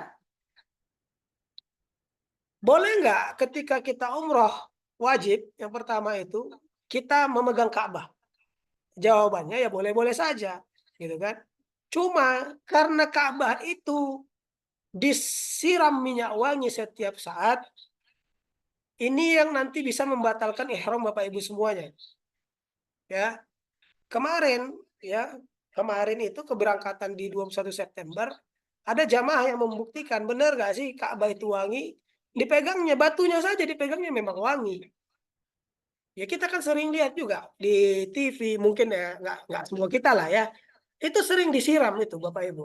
Artinya kalau Bapak Ibu sudah tahu itu sekarang wangi, lantas Bapak Ibu datang pegang waktu Bapak Ibu masih berihram, maka jatuhlah hukum ke ibu bapak semuanya denda, dam. Ya, karena memakai parfum minyak wangi. Terus kapan dong kita bisa pegang Ka'bah? Nanti setelah tahallul mau bolak-balik ke Ka'bah, ya kan? Silahkan. Ya ada waktunya. Karena Bapak Ibu nanti di Mekah itu kurang lebih 5 hari. Kemudian membunuh atau memburu binatang darat. Ya misalnya kijang, kuda. Ya Bapak Ibu bunuh buru itu tak boleh. Ya termasuk menyuruh orang. Ya kan? Ada aku tengok sana tadi rusa. Oh kejarlah. Itu masuk bagian dari memburu binatang. Ya. Nah, terus kalau ada harimau boleh nggak dibunuh? Nah, kalau harimau memang binatang ya diperintahkan Nabi, ya kan? Kalau dia mengganggu, cut aja gitu. Nah, kemudian melakukan akad nikah dan menikahkan orang lain. Ini batal ihramnya. Nah, jadi tak boleh ya. Kemudian melakukan hubungan suami istri, apalagi. Kemudian bercumbu dengan syahwat. Misal ada berangkat sama istrinya, diciumnya bininya, ya kan? Tapi dengan syahwat. Yang tahu kan dia sama Tuhannya. Otomatis batal ihram. Nah, jadi inilah Bapak Ibu terkait materi kita hari ini. Nah, bagi Bapak Ibu semuanya, orang tua kami yang punya pertanyaan, silahkan ya tanyakan apa saja yang mau tanyakan terkait materi kita hari ini. Nah, mudah-mudahan materi ini Bapak Ibu bisa apa ya menambah wawasan buat kita semuanya dan nanti ibadah kita ketika di tanah suci itu maksimal, uang, tenaga, pikiran yang sudah kita keluarkan itu tidak sia-sia. Nah, saya kira ini saja dulu yang bisa materi disampaikan. Saya kembalikan lagi kepada Pak Fauzi mungkin untuk dimoderasi terkait pertanyaan-pertanyaan. Silakan, Pak Fauzi. Atau mau langsung saja jamaah boleh? Silakan ada yang mau tanya? Ya, silakan bertanya jamaah. Betul, panggil. Kalau malu bertanya bisa diketik di chat boleh. Pertanyaan. Obrolan ya, di obrolan. Iya. Assalamualaikum. Izin bertanya Ustazi. Waalaikumsalam. Ustazi, ini Ana sebenarnya ada 15 pertanyaan nih Ustazi. Oh, banyak. Tapi karena Ustazi menyampaikan dengan artikulasi yang baik, intonasi yang baik, gugur di diskon. Jadi cuma 3 pertanyaan jadi Ustazi. Gimana, Pak? Apalagi dengan melihat semangat Ustazi. Jadi begini Ustazi, pertama, Rina sebenarnya bisa ini Bang. Bisa. untuk wanita Ustazi, jika pada saat dia sampai ke Mekah, kebetulan dia berhalangan, haid. Bagaimana teknis nanti dia mengambil mikot nanti Ustazi? Artinya dia tidak bisa mengikuti rukun umroh Ustazi. Ya. Yang kedua Ustazi, jika dalam tawaf kemudian jemaah batal wudhunya kan, setelah tawaf kan dia sholat di Ya, belakang makam Ibrahim. Apakah dia harus keluar masjid lagi Ustazi, atau teknisnya bagaimana kita menjalaninya Ustazi? oke. Yang Kemudian pertama, ya, yang pertama oke, dulu Bang ya. oke, Nanti siap lupa soalnya. siap Ustaz. Oke. Jadi yang pertama Bapak Ibu, sebelum kita apa ya, yang perempuan lah terutama yang perempuan, tentu ini dilema ya bagi perempuan kalau misalnya ketika masuk ke jadwal umrohnya datang bulan. Sebelum ibu-ibu datang bulan, ada mungkin antisipasi yang bisa dilakukan, ya kan? Antisipasinya bisa dilakukan sejak dari Indonesia. Nah, sebulan sebelum keberangkatan, artinya misalnya kalau sekarang ini yang perempuan, bolehlah mulai berkonsultasi kepada dokter kandungan atau bidan-bidan kesayangannya terkait ada nggak cara supaya bisa menghambat haid. Nah, karena itu sudah umum sebenarnya ada caranya. Nah, silakan konsultasikan, ya. Silakan konsultasikan. Nah, untuk yang di grup 12 November itu nanti umrohnya insya Allah di tanggal 18 November. Ya. Jadi silakan yang perempuan dicatat umrohnya di tanggal 18 November dan dihitung dari sekarang. Kira-kira di 18 November itu kena lampu merah enggak? Kalau misalnya kira-kira kena lampu merah, coba konsultasikan ke bidan atau dokter kandungan kesayangan ibu-ibu semua. Ada nggak caranya? Karena setahu kami itu ada caranya. Jadi nanti dikasih semacam apa ya, penghambat untuk datangnya lampu merah tersebut. Nah, qadarullahnya misalnya ternyata ibu-ibu ternyata haid juga misalnya. Nah, apa yang harus dilakukan? Yang dilakukan yang perempuan yang sedang haid, dia tetap boleh ya menjalankan ibadah umroh kecuali melaksanakan tawaf. Ya. Jadi mikot dia tetap ikut ya. Dia tetap ikut mikot. Nah, tapi ketika tawaf dia tidak bisa melakukan itu. Karena tawaf ini itu dia sama seperti sholat ya. Misal Bapak Ibu ke Masjidil Haram datang, nah sebagai pengganti sholat tahiyatul masjid itu bisa dengan melaksanakan tawaf sunnah. Nah, tapi nanti sa'i ya tetap ya, sa'i tahallul tetap. Nah, tapi untuk mengantisipasi itu ya dari sekarang itu dipersiapkan. Jadi setelah ini pertanyaannya bagus sekali. Setelah ini silakan berkonsultasi karena biasanya kita memang mengingatkan itu kepada perempuan-perempuan. Nah, itu yang pertama. Kemudian pertanyaan kedua tentang mana tadi materi kita? Pertanyaan kedua tentang ketika batal wudhu saat pelaksanaan tawaf. Ini saya buka dulu biar Bapak Ibu ngelihat. Ini saya share ya. Nah, Bapak Ibu ketika melaksanakan tawaf, nah walaupun tadi misal tawaf itu dipersamakan dengan sholat, tapi ada perbedaan juga.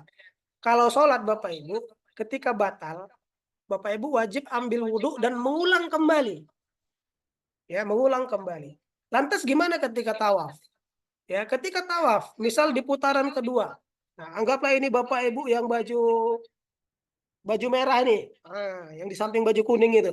Ya. Batal lah ibaratnya pada saat itu, entah buang angin gitu kan. Berhenti di situ.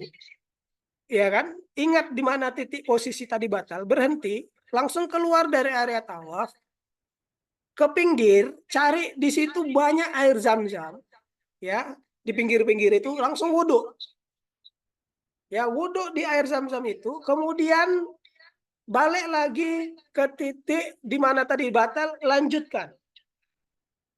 Jadi misalnya batalnya di putaran kedua atau di putaran kedua setengah, berarti lanjutkan dari putaran 2,5 itu ke 3, 4 dan seterusnya. Nah, itu caranya. Nah, lantas gimana dengan kita ini kan grup, Pak. Saya takut ketinggalan sama grup.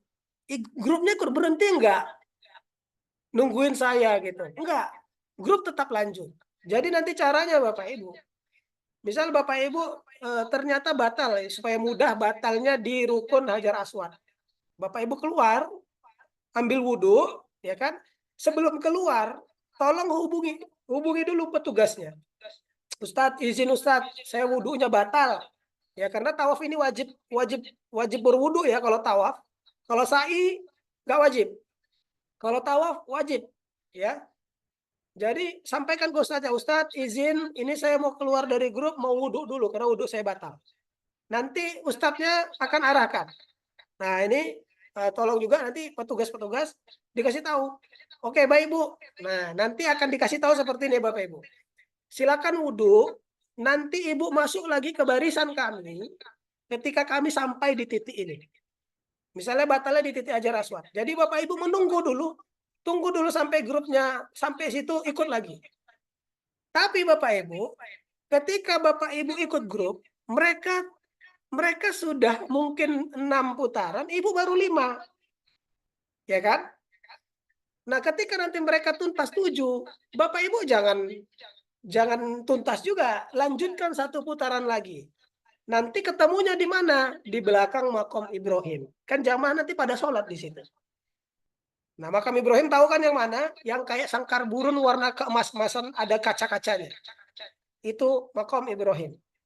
Jadi ketika batal, mereka sudah ketika batal ambil wudhu, kemudian nanti ketika mereka sudah sampai lagi di titik di mana kita batal, ikut lanjut. Mereka tuntas 7 putaran, berarti Bapak Ibu masih 6. Lanjutkan 1 putaran lagi sendirian. Kalau takut sendirian, minta sama ustadznya temenin. Karena nanti di grup itu setidaknya ada 2 petugas di situ. Seminim-minimnya ada 2 petugas di situ. Pilih salah satu, entah tour leadernya, entah mutoifnya. Ustadz, aku nggak berani nih tawaf sendiri, gitu kan? Nah, nanti ditemenin. Ya, jangan berhenti. Nanti kalaupun misalnya berani sendiri, silakan, lebih bagus. Artinya 2 petugas tadi akan mengayomi jamaah yang banyaknya gitu. Jadi Bapak Ibu nanti setelah tuntas silakan pergi ke belakang makom Ibrahim.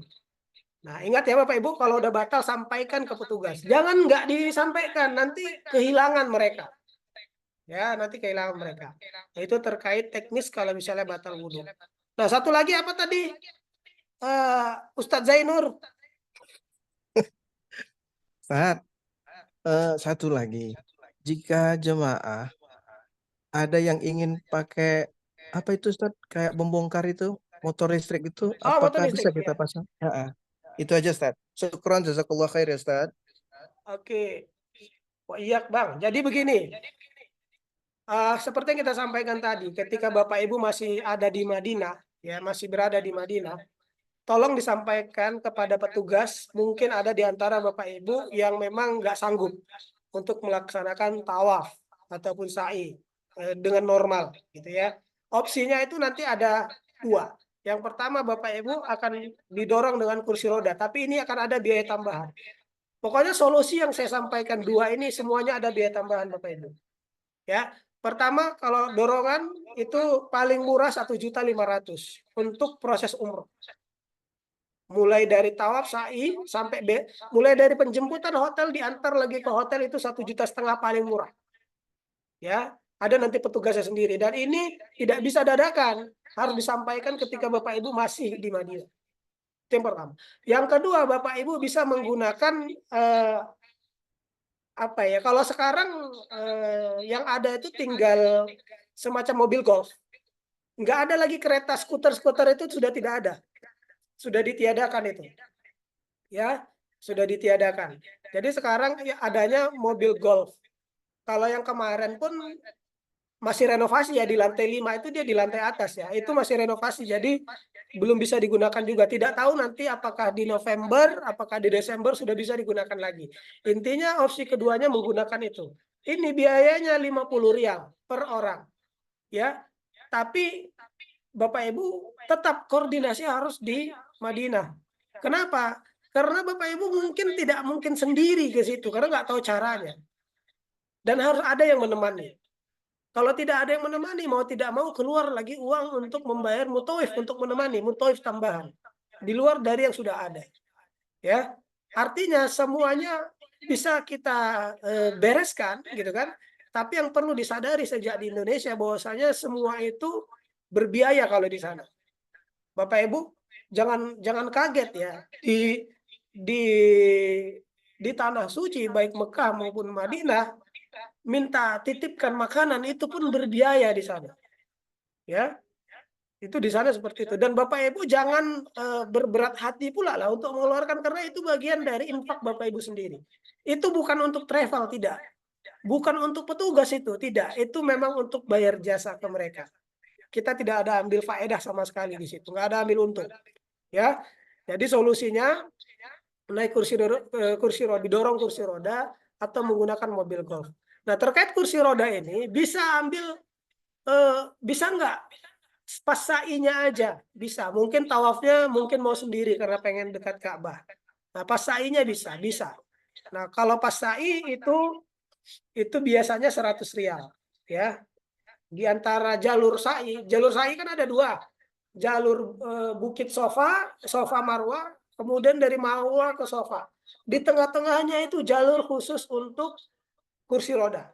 Nah, yang dorong itu nanti orang-orang Arab itu. Ya. Boleh nggak dari Indonesia bawa kursi roda? Jawabannya sangat boleh. Kena biaya tambahan? Tidak. Ya, tidak kena biaya tambahan.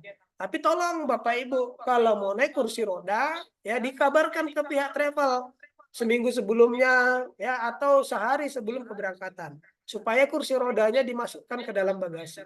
Jangan nanti pas hari H didorong-dorong kursi rodanya, kita agak pusing kalau untuk urusan bagasi soal itu. Nah, ini terkait kursi roda. Saya kira itu aja tadi. Saya kira itu jawabannya Ustadz Zainur. Mungkin ada yang lain Bapak Ibu? Sebelum kita akhiri.